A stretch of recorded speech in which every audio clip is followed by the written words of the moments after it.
Hello everyone, আজকে নতুন একটি ভিডিও নিয়ে চলে আসলাম। তো আজকে ছিল একটা স্পেশাল ডে।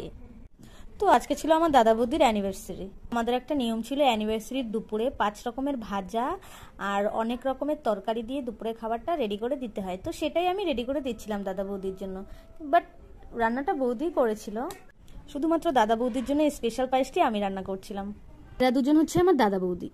তো দাদা বৌদিও খেতে বসে পড়েছে আর আমিও ওদের সামনে খাবারগুলো খুব সুন্দর করে সাজিয়ে দিয়েছি। ওরা দুজনকে খাইয়ে দিচ্ছিল। আমরা সবাই মিলে দাদা বৌদির জন্য একটা সারপ্রাইজ আয়োজন করেছিলাম। দেখো কেক কাটিংও শুরু হয়ে গেছে। তো ওরা দুজনকে কেকও খাইয়ে দিল। বৌদি সবাইকে অল্প অল্প করে কেক খাইয়ে দিল। মা অ্যান্ড বাবা দাদা অ্যান্ড বৌদিকে আশীর্বাদ করে দিল। তো মা আর বাবা দাদা বৌদিকে কি গিফট দিল সেটা দাদা আর বৌদি দেখিয়ে দিল তোমাদেরকে। তো একে একে বাড়ির সবাই দাদা বৌদিকে আশীর্বাদ করে দিল, কেক খাইয়ে দিল আর গিফটও দিয়ে দিল।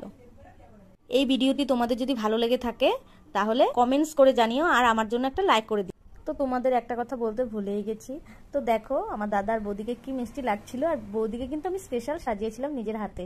তো তোমাদের কাছে যদি দাদার বৌদিকে ভালো লেগে থাকে তোমরা একটু কমেন্টে জানিও কেমন লাগছে শ্বাসটা। দেন দাদা বৌদিকে গিফট দিয়ে দিল। গিফটটা ছিল একটা টেডি বিয়ার আর একটা ড্রেস। একে একে আমরা সবাই মিলে ফটো সেকশনটা কমপ্লিট করে নিলাম।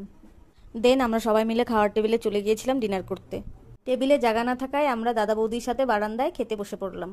মেনুতে ছিল ফ্রাইড রাইস, চিকেন কষা, স্যালাড। শেষ পাতে ছিল দই, মিষ্টি, চাটনি, পাঁপড়। তো ওইসব আমি কিছুই খাইনি। আজকের ভিডিওটি এই পর্যন্তই, আবার কালকের ভিডিওটি দেখা হচ্ছে।